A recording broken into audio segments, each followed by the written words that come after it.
जय हिंद दोस्तों, मैं हूं आपका साथी परवेज अहमद। आप देख रहे हैं द पॉलीग्राफ की खास पेशकश सियासतनामा।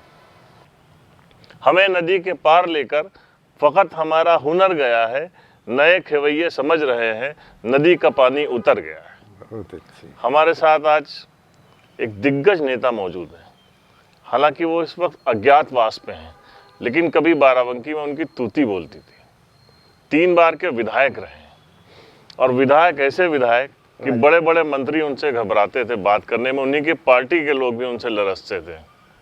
लेकिन कहते हैं ना कि राजनीति में एक गलत कदम आपको कभी कभी बहुत नुकसान भी पहुंचा देता है, या यूं कह लीजिए कि जो पुराने वफादार थे उनकी जगह आप नए चालाक लोगों ने ले लिए। छोटेलाल यादव जी हमारे साथ मौजूद हैं। बाबू जी, आपका बहुत स्वागत है हमारे कार्यक्रम में। धन्यवाद। 1991 का वो समय अगर याद कर लीजिए जी, या 2002 का जी वो हम लोगों ने एक तूफान देखा था बाराबंकी में कलेक्ट्रेट के अंदर, सर। जब राजनाथ सिंह की गवर्नमेंट थी जी और आपका रिजल्ट डिक्लेयर नहीं करा जा रहा था। जी जी, पूरे बाराबंकी के लोग उमड़ पड़े थे। सही बात। बाराबंकी के जिलाधिकारी रही थी अनीता सिंह जी, जी उस वक्त के एसपी ये हिम्मत नहीं कर पा रहे थे कि वो लोग कलेक्ट्रेट से बाहर चले जाएं। सर, वो दौर कैसे चला गया? वो दौर चला तो नहीं गया, लेकिन राजनीतिक अस्थिरता थोड़ी थोड़ी कम होती गई, और वो आज भी बरकरार है। ऐसा नहीं है कि हमारा कहीं पर आदर सम्मान कम हुआ हो, जी, लेकिन परिस्थितियाँ ऐसी बनती गईं कि धीरे धीरे धीरे धीरे समय बदलता गया, लोग बदलते गए। ये तो जी, समाजवादी पार्टी जब वो खड़ी हुई थी, हाँ, जब उसका गठन हो रहा था और उसके बाद से जब अपने कदमों पे खड़ी हो रही थी, हाँ, और उसके नेता हुआ करते थे मुलायम सिंह यादव जी, हाँ, आप उनके जबरदस्त सिपाही होते थे, हाँ, और पूरा मोर्चा लेते थे। सर। उसके बाद जब समाजवादी पार्टी बदली, हाँ, उसका स्वरूप बदला, और उनके बेटे हाँ, जिनका बचपन में आपने उनका जिनका बचपन भी देखा है, अब पार्टी उनके हाथ में है, तो वहां से आप जैसे पुराने लोगों की आवश्यकता क्यों कम हो गई? अब ये तो समाजवादी पार्टी के जो अध्यक्ष जी हैं अखिलेश जी, वही बता सकते हैं क्यों कम कर दिया उनको। जब अपने पिताजी को उन्होंने अलग कर दिया तो और लोगों को क्या मतलब उनका। अच्छा, आप बताइए, आपकी यादों में समाजवादी पार्टी का वो काल, हाँ, जब एकदम चढ़ाव पे था, हाँ, और नेता मुलायम सिंह जी के साथ आपके संबंध बड़े गहरे हुए थे, हाँ। वो संबंध बने कैसे थे?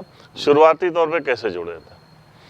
अब शुरुआती तौर पर माननीय बेनी प्रसाद वर्मा जी के नेतृत्व में हम पार्टी ज्वाइन किए थे। उस समय था चक्र में हलधरे किसान, वो 91 का दौर था। फिर उन्होंने हमको चुनाव लड़ाया और हम चुनाव जीते। एकदम से पार्टी में आना कैसे हुआ था आपको? अब आना इसलिए हुआ कि हम 1987-88 में 88-89 में ब्लॉक प्रमुख का चुनाव लड़े थे देवा से।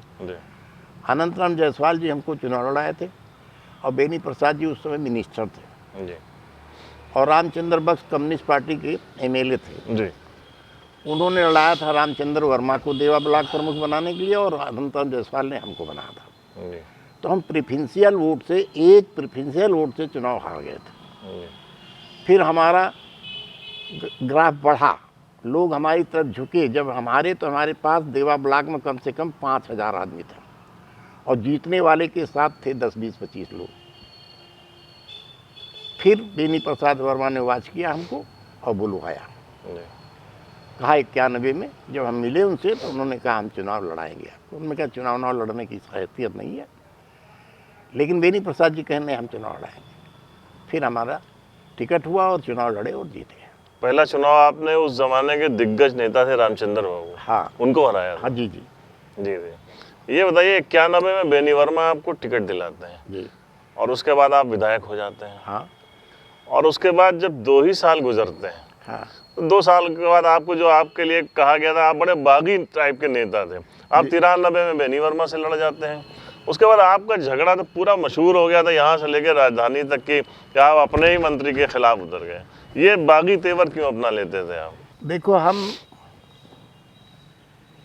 1992 में जब समाजवादी पार्टी गठन हुआ, 5 नवंबर 92 में 5 नवंबर, हाँ 4-5 नवंबर 1992। तब बेनी प्रसाद जी वर्मा नेताजी से नाराज चल रहे थे और नाराजगी के बाद इतना हुआ कि वो कांग्रेस में प्लान बना लिए थे जाने का और हमसे बताया कि हम कांग्रेस में जाएंगे, तुम भी चलो हमारे साथ। तो हमने कहा कांग्रेस महासागर है, वहाँ जाओगे डूब जाओगे। तो कहा नहीं नहीं नहीं, जैसे हम यहाँ हैं वैसे वहाँ रहेंगे। हमने कहा ठीक है। ये बात मैंने नेता मुलायम सिंह को बताया मिल करके, उसी से वर्मा जी नाराज हो गए और जब नाराज हो गए तो नेताजी का स्नेह हमको बराबर मिलता रहा, इसलिए हम एक तरफा रहे और एक तरफा बात करते रहे। फिर वर्मा जी तो अच्छा, आपके साथ विवाद हमेशा रहा। 2002 का इलेक्शन आया तो आपका पहले टिकट कट गया। हाँ, और उसको लेके बवाल हुआ। ये टिकट काटा किसने था? देखो 2002 नहीं हुआ था ये, 2002 में बेनी प्रसाद ने टिकट बदला था जो नाराजगी की वजह से। विकास यादव जी को मिला था। हाँ, तो नाराजगी की वजह से इन्होंने बदलाया था, लेकिन कुछ ऐसी परिस्थितियां बनी कि विकास यादव का टिकट फिर बदलना पड़ा जी, फिर हमको मिला जी, तब चुनाव हम जीते थे। जी। अच्छा, उसके बाद 2012 साथ में आप चुनाव हार गए। 2012 जब आया तो उसमें बताते हैं कि अखिलेश जी की काफ़ी उस वक्त जो है ग्राफ बढ़ चुका था पार्टी में। हाँ, और आपने उनको ही कुछ उल्टा सीधा कह दिया था। नहीं नहीं, कुछ नहीं कहा था, ये झूठ बात है। अच्छा, यही तो सबसे बड़ी बात है कि जिले के जो हमारे विरोधी थे पार्टी के अंदर, जो ग्रुप बनाए हुए थे, जी, उन लोगों ने साजिश किया।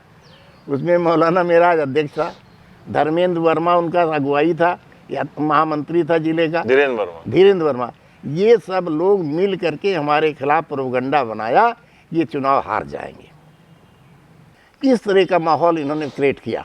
अब वहाँ बैठा था अरविंद, ओएसडी मुलायम सिंह यादव का, उससे हमारा अनबन था ही, जानते हैं आप, जी। आपने खबर भी लिखी थी। जी, जी। इन लोगों ने साजिश करके टिकट बदलाया था। नहीं, फिर जब ये लोग मान ली षड्यंत्र कर रहे थे, हाँ, लेकिन नेता मुलायम सिंह से तो आपके बड़े अच्छे संबंध थे, बहुत बार आपके घर भी आए, आप हमेशा उनसे मिलते थे, तो आपका टिकट कटने की वजह लेकिन क्या अब पुत्र मोह में नेताजी फंसे होंगे। अच्छा, पुत्र मोह में नेताजी फंसे होंगे कि जो लड़का हमारा फैसला करेगा वही ठीक है। अच्छा, अच्छा। तो ये था। तो उसके बाद जो फैसला पुत्र मोह, क्या जो पूरा एक सिनेरियो हुआ था, उसके बाद चाचा हटाए गए। अरे भाई, चाचा हटाए गए, पापा हटाए गए, वो पूरा देश और दुनिया जानती है। मुलायम सिंह यादव को हटा के खुद राष्ट्रीय अध्यक्ष अखिलेश यादव बने। तो जब अखिलेश यादव अपने पिता को इग्नोर कर दिया तो ये वरिष्ठ लोगों की क्या हैसियत उनके सामने मुलायम सिंह की पार्टी में नहीं आया। जी, जी।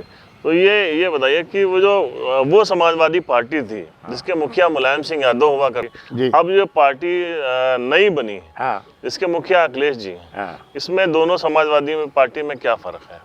अब बहुत तजुर्बेकार आदमी। बस वो पार्टी तो वही है जी, नेतृत्व बदल गया, बदला हुआ है। नहीं, पार्टी वही है, लेकिन रोज सवाल उठ रहे हैं। भारतीय जनता पार्टी कह रही है कि तो जो 12 से 17 अखिलेश जी के टाइम में जो सरकार रही वो बड़ी भ्रष्ट रही, इन्होंने काम अच्छे नहीं किए, इनके लोगों ने बहुत जो है भ्रष्टाचार फैलाया था। हर उस पर सवाल उठा देती है बीजेपी इनके ऊपर। तब इसमें बताने की क्या जरूरत हो, तो रिजल्ट बता रहा 47 MLA कैसी रही सरकार अखिलेश जी की, वो तो रिजल्ट बता। अखिलेश जी तो कहते हैं कि हमने बहुत काम किया था। बहुत काम किया, ठीक है, लेकिन क्यों हारे इसकी वजह तो बताएं, क्या वजह थी? भाई, उनके जिन लोगों की अगर बातें की जाए तो जो उन्होंने 12 में टिकट बदला, बदनामी तो वो उनका वो आदमी तो लगातार जीत रहा है दोबारा। यहाँ से सुरेश यादव जी विधायक 12 में हुए, उसके बाद दोबारा भी जीत गए। अब वो ऐसा है, यहाँ कम्युनिकेशन है यादव और मुस्लिम का, कॉम्बिनेशन का जो मिल के, हाँ जी, इससे वो जीत गया, जीता है। जी, जी। तो आप खुद भी उसके बाद एक चुनाव लड़े थे कांग्रेस पार्टी से। कांग्रेस पार्टी में जाना कैसे हो गया? बताते हैं जो पुराने आपके, जिनके आप खिलाफ रहे हमेशा, और 12 में फिर वो बेनी वर्मा से आप मिल गए जाके। नहीं, वो बेनी, मैं नाराज था जब टिकट बदला गया तो वर्मा जी मेरे पास आए 2-3 बार, उन्होंने कहा आओ हम चुनाव लड़ाएंगे। जी, अब वो पॉलिटिकल आदमी थे, हमारा पॉलिटिकल वही भूल हो गई। जी, जी।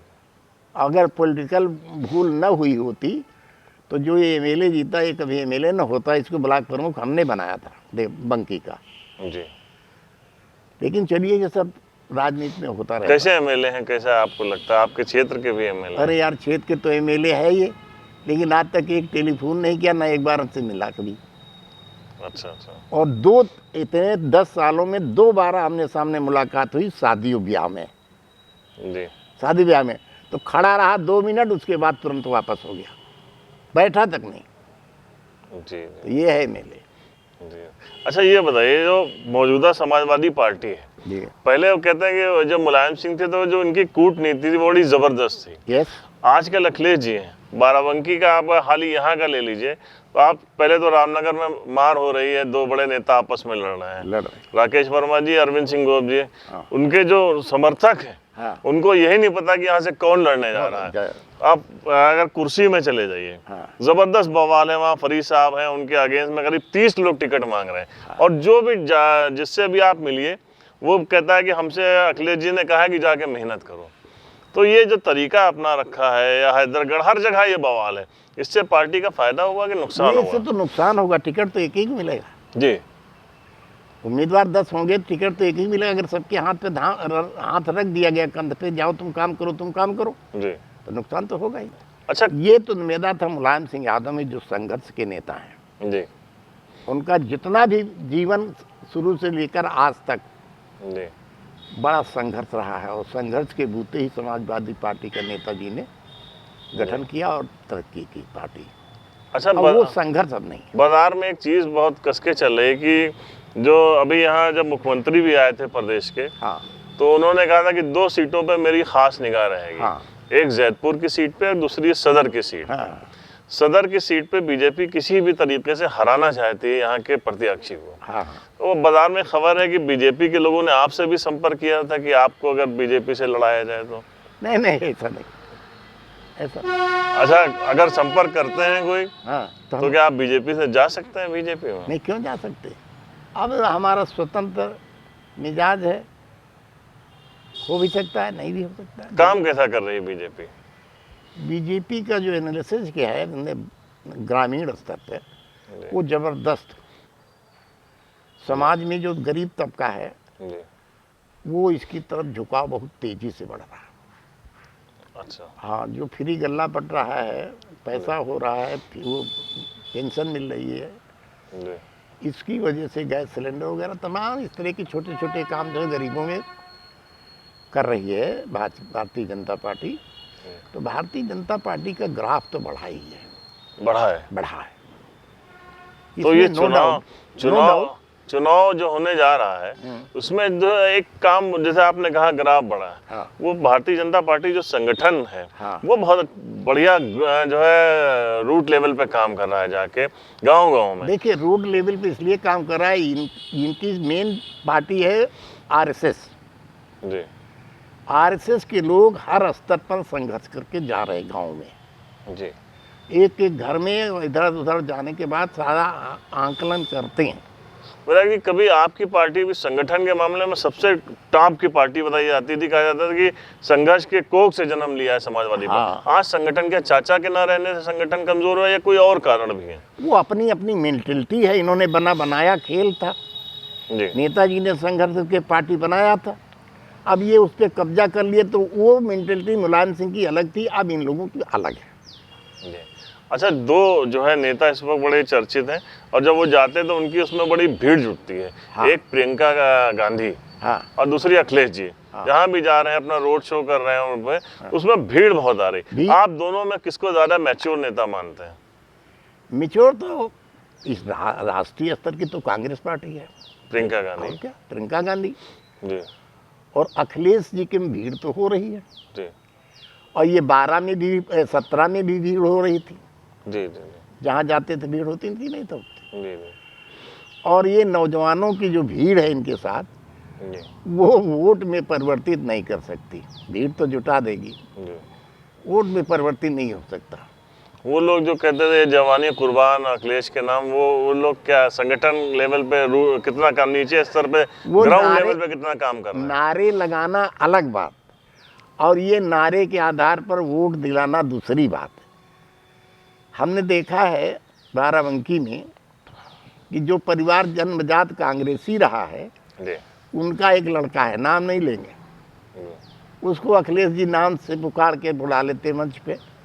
तो जो समर्पित कार्यकर्ता है, जो ये जानता है जनपद का आदमी ये जन्मजात कांग्रेस है और इसके परिवार के लोग सारे कांग्रेसी हैं, ये वोट कहाँ दिला पाएगा? इस चीज़ का ज्ञान नहीं है नेता जी को। चलिए विधायक जी, आपने हमको समय दिया और हमारे कार्यक्रम के लिए विशेष समय दिया, आपका मैं बहुत आभारी हूँ। बहुत बहुत धन्यवाद आपका, शुक्रिया। परवेश साहब, आपका बहुत बहुत धन्यवाद इसलिए कि काफ़ी दिन के बाद आपने हमको याद किया और हमारे पास आए और इस तरह का इंटरव्यू आपने लिया। हाँ, इसके लिए आपको हम बहुत बहुत धन्यवाद अदा करते हैं।